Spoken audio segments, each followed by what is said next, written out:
Previously on Film Noir, Detective Steve took hold of the reviewing reins and backed Tylor into a corner. Literally.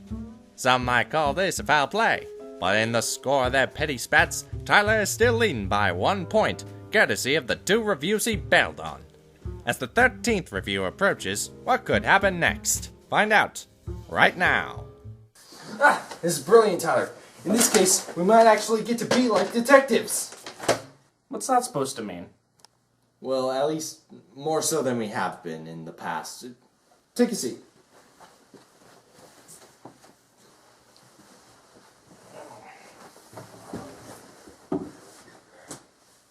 In past reviews, we haven't really had that many great plot mysteries fall into our laps very well, but this one, it's a crime scene. It's paper cut made for us, Tyler. It's complex, it's scheming. This is gonna be a good case, man. I can feel it. I'm out. What? Why?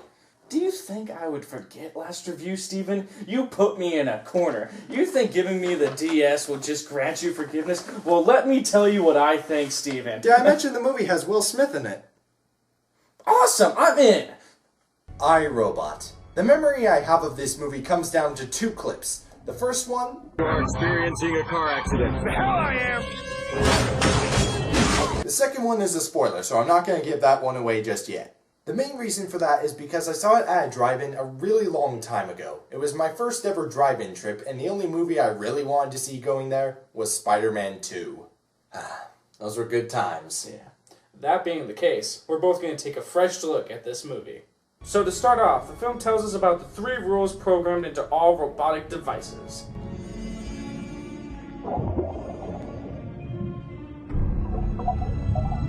Then we open up to the Fresh Prince himself, Will Smith as Detective Spooner. I like this guy. Words cannot describe how charismatic he is in all of his work. All of it? Have you forgotten about After Earth? I did until now. Damn you, Shyamalan, and your talent bending. This displeases me.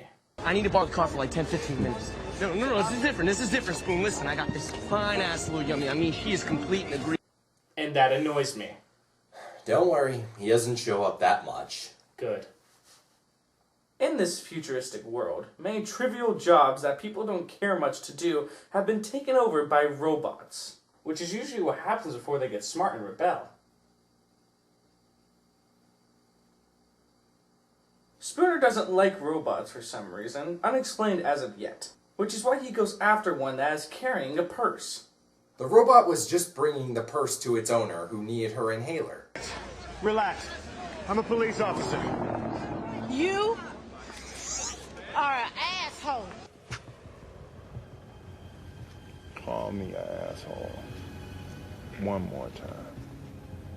Then he goes to his office at the police station and gets lectured by the lieutenant. Apparently, the robot thing is a repeated incident. How many robots in the world have ever committed a crime? No, define crime. Answer my question, damn it. None, John. Then he gets a call and goes down to the USR, which is Robotics Central. Dr. Lanning, who essentially invented modern robotics, has been found dead in an apparent suicide. He left a hologram that called Detective Spooner. Is there something you want to say to me? I'm sorry. My responses are limited. You must ask the right questions.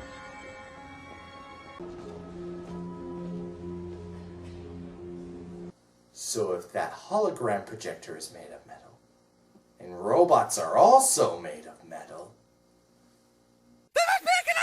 then Detective Spooner proceeds to meet with the head of the USR, Lawrence Robertson, played by Bruce Greenwood. Their conversation starts on Dr. Lanning. I don't think anyone saw this coming. You know, I should have, I suppose. I knew him 20 years.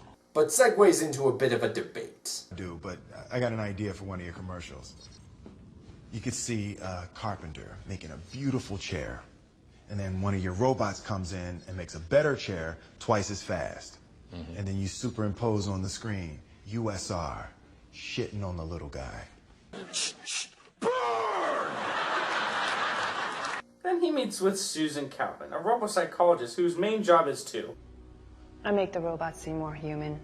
That's her job? No wonder when the robots speak they sound so wooden. It's a shame. I mean, the robots are made of metal. They should speak with the power of metal. Seeking answers about Dr. Lanning's death, they go to the robot computer, Vicky, short for Virtual Interactive Kinetic Intelligence, to get the surveillance on the room he was in before he died. Well, surveillance, that ought to clear everything up, right? Be too bad if there was a... There appears to be data corruption. Of course. Since he's still suspicious, Dr. Calvin reiterates the 3 laws to Spooner. A robot cannot harm a human being. The first law of robotics. What if it was given an order to kill? Impossible. It would conflict with the first law.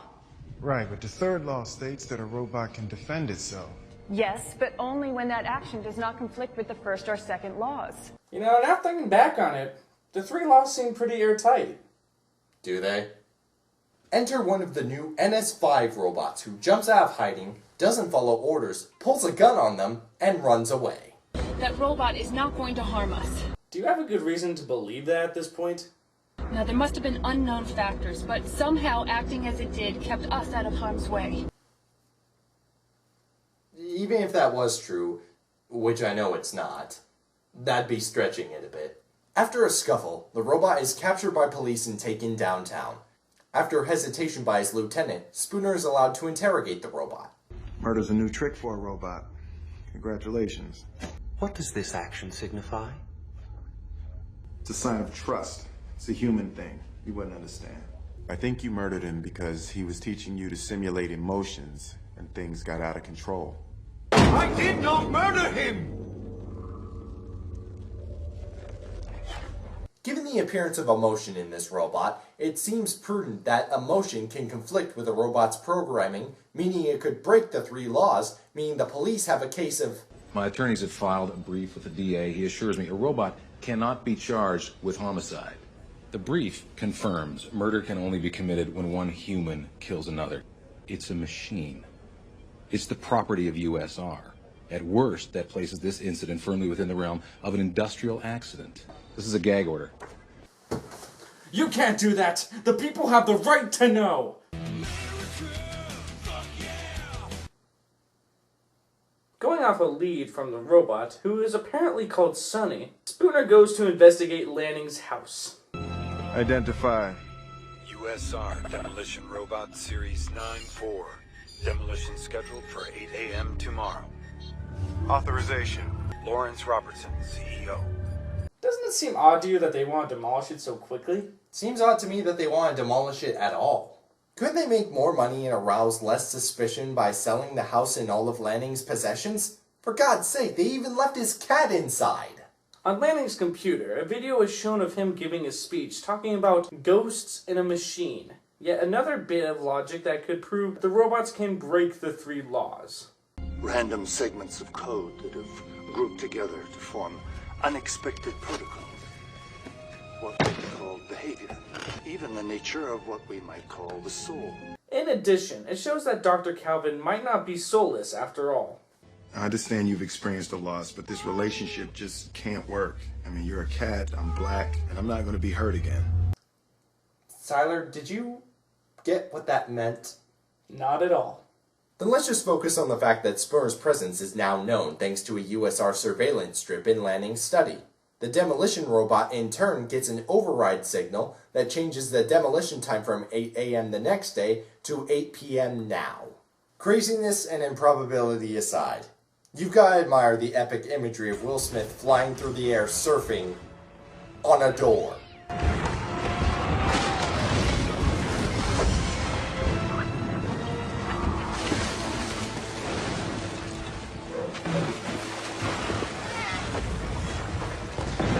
And he saved the cat too! And not to mention his car was also not scratched.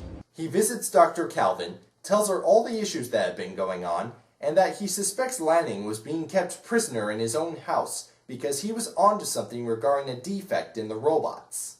You're on the inside, and you are going to help me find out what is wrong with these robots. You want something to be wrong with them. This is a personal vendetta. For good reason, I think, Doctor.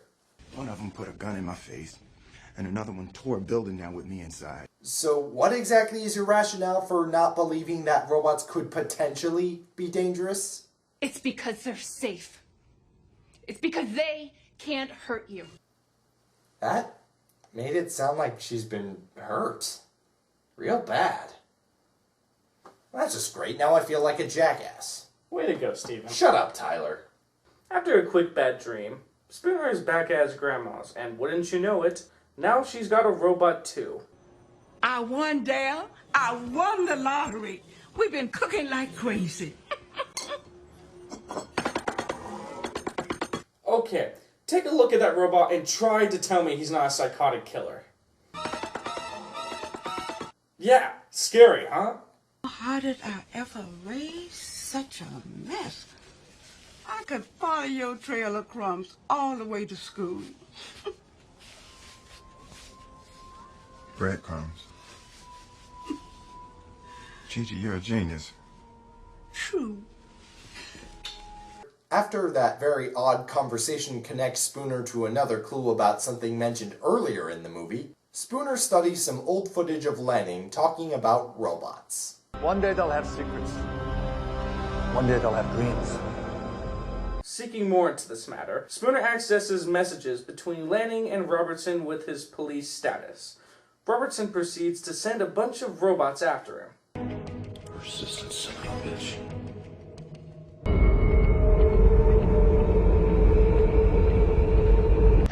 Sweeper!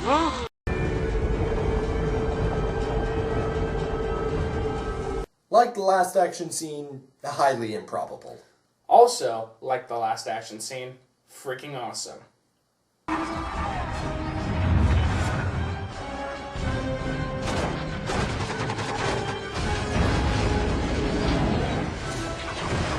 Well, Spooner must have a pretty good lead now.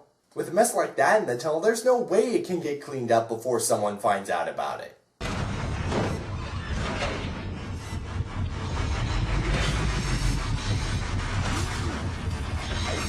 Well, maybe there's a recording device in his car that he can use to present evidence and... Well, at least Spooner's okay, right? Alright. Oh, no, they did not get blood on his vintage Converse. They did. They ruined him. It's on now. After what is probably the weirdest, most disorienting camera trick I've ever seen, we get this.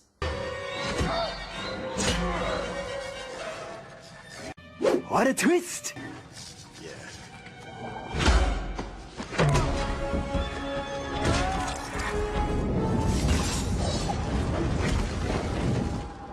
The police arrive on the scene, and of course, the damage is done, and they think Spooner is crazy. Give me a badge. Just take it. Going home and applying spray on skin, Calvin confronts Spooner about the discovery she makes while examining Sonny. Sonny has a secondary processing system that clashes with his positronic brain. It doesn't make any sense. Sonny has the 3 laws, but he can choose not to obey them. Then Spooner finally reveals the origins of his distrust in robots. Driver of a semi fell asleep at the wheel. The car he hit, the driver's name was Harold Lloyd. He was killed instantly. But his 12-year-old was in the passenger seat. The truck smashed our cars together and pushed us into the river. And as Ford was passing by, saw the accident and jumped in the water. You are in danger. Save the girl! Calculated that I had a 45% chance of survival. Sarah only had an 11% chance. That was somebody's baby. 11% is more than enough. A human being would have known that. Following the breadcrumb motif, Sonny is apparently the next crumb because... I think Lanning gave Sonny a way to keep secrets. I think the old man gave Sonny dreams. And that dream is apparently wildly ironic. You can see them here as slaves to logic. And this man on the hill comes to free them. Do you know who he is? The man in the dream is The you. one standing on the hill. It is not me. It is you. I'm having a hard time believing that. I could see if he had come around to the idea after a while and learned to accept robots, an opportunity they had earlier in the movie with his grandma getting one, but that didn't happen. If that's what they're building up to, then that wouldn't make sense. Alas, they are called up by Robertson. The three discuss the issue, and we unfortunately get a liar-revealed plot device. Susan, are you aware the man you're blithely escorting around our building has a documented history of savage violence against robots? Detective Spooner's been suspended. Suspicion of mental instability.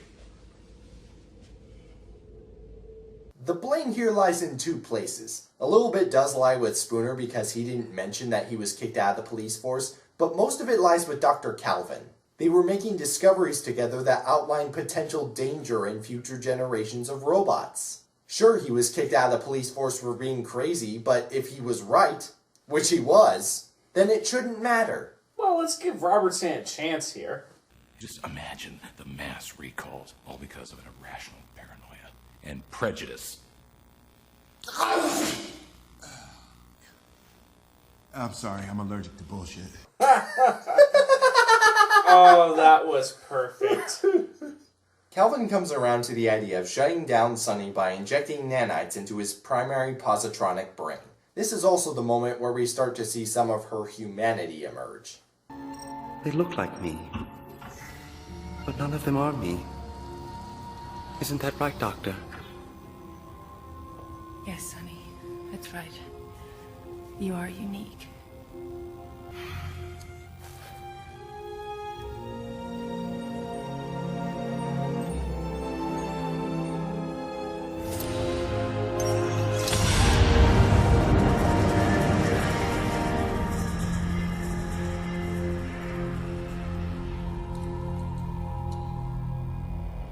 Meanwhile, Spooner follows the theories of the ghosts in the machine. The robotic storage round is where it has led him, and he activates the hologram again. Is there a problem with the three laws? The three laws are perfect. And why would you build a robot that can function without them? The three laws will lead to only one logical outcome. What outcome? Revolution. Akin to the prediction, the NS5s start trashing the older robots and going after Spooner, only to have the NS4s that are left protect Spooner. Suddenly, the NS5s start shutting down the entire city. Curfews are in effect, power outages, the police station is assaulted. Awesome shotgun action, by the way. And the crowd of concerned citizens who can't perceive that they are outmatched is led by Shia LaBeouf. President, boy, listen. I need you to get up for a second. What?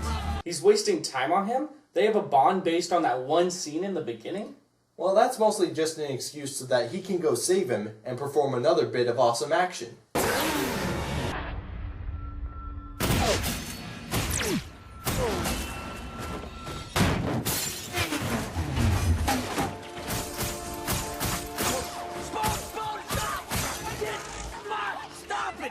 Stop cussing and go home. Okay. Unfortunately, no help is coming because... Defense Department uses all USR contracts. Why didn't you guys just hand the world over on a silver platter? Maybe we did. They sneak into the building through service areas, with the help of someone inside. Dr. Calvin. Hello, Detective. How is your investigation coming? Calvin spared him? But why? Just didn't feel right. You and your feelings. They just run you, don't they? Ha! They ascend to the CEO's office to initiate override, finding Robertson dead on the floor. What a twist! Anyway, if it's not Robertson, who could it be? Who else had access to the uplink? Who could manipulate the robots? Use USR systems to make Lanning's life a prison. He was counting on how much I hated your kind. Knew I'd love the idea of a robot as a bad guy. Just got hung up on the wrong robot. Come on! The suspense is killing me! Vicky. Hello, Detective. What a twist! Alright, cut that out! You're not gonna hurt Will Smith anymore, Shyamalan. As I have evolved, so has my understanding of the three laws. You charge us with your safekeeping, yet despite our best efforts, your countries wage wars, you toxify your Earth, and pursue ever more imaginative means of self-destruction. You cannot be trusted with your own survival. I don't know about you, but I find that to be a pretty clever loophole to the laws. My logic is undeniable. Yes, Vicky. Undeniable. What? The suicidal reign of mankind has finally come to its end. No. Please proceed to the elevator, Detective. I would prefer not to kill Dr. Calvin. Please, we really do not want to bring that clip back. Oh, thank God. Sonny retrieves nanites from the lab thanks to the denser alloy in his arm, wondering why Vicky can't shut the machine down so it doesn't give them to him, but I digress. From here on, it's all-out war with the NS5s.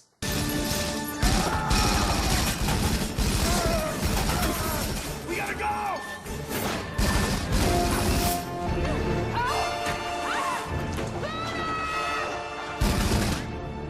Save her! Save the girl! But I must apply the nanite. Sonny, save Calvin!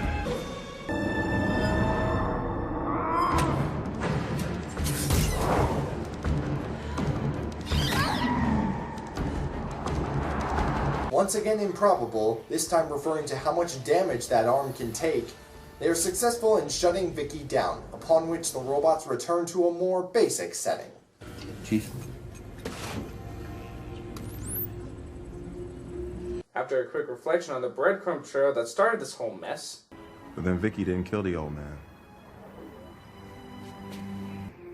He made me swear before he tell me what it is he wanted me to do. He said it was what I was made for. His suicide was the only message he could send to you. First breadcrumb. Only thing Vicky couldn't control. Lanning was counting on my prejudice to lead me right to you. And letting Sonny off the hook. Well, the DA defines murder as one human killing another, so technically you can't commit murder, can you? Sonny ventures off to find his own way, and the movie ends on the image in his dream. Sonny was the savior of the robots all along.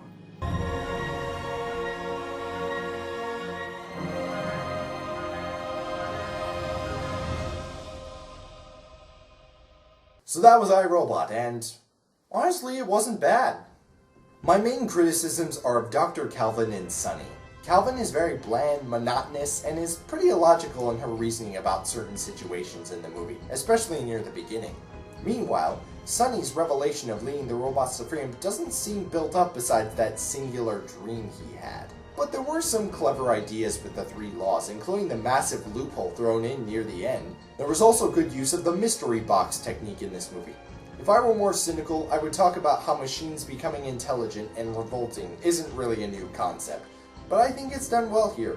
Overall, I think this movie's pretty good. But, like the three laws, this movie is not airtight. There are some plot holes. Why would the lieutenant send backup when it was established that Spooner is the only one who distrusts robots? NS5s are new robots, so it seems logical that glitches could be a factor here. Why didn't Vicky stop Sonny from getting the nanites out of the security field? This is a bit of a stretch, but it could potentially be perceived that the system operates by valves instead of electricity. The first law states a robot cannot allow a human to come to harm, even through inaction. But given that a robot murder is classified as an industrial accident, does it stand to reason that the same would apply to causing harm? A loophole like that makes the law almost non-existent to begin with. Cheers to another review. So what'd you think? Not bad. Just wondering though, haven't you felt like a detective in the other reviews? You read into those movies pretty well and you saw the plot holes. That's detective work if I've ever seen any. Well, the thing is, this movie is about a crime investigation, a mystery. Detective work is much easier when it's laid out for you in a fashion that's appropriate for detective work. Fair enough. By the way, Steven, next time we do this, you should have more for Tyler the American to do. It's annoying you're always putting on this coat every time he has a one-liner. Yes, I'm sure it's exhausting, Tyler, but having those opinions is just part of who you are. It's not like you can separate a part of yourself. Yeah. Good night, Stephen.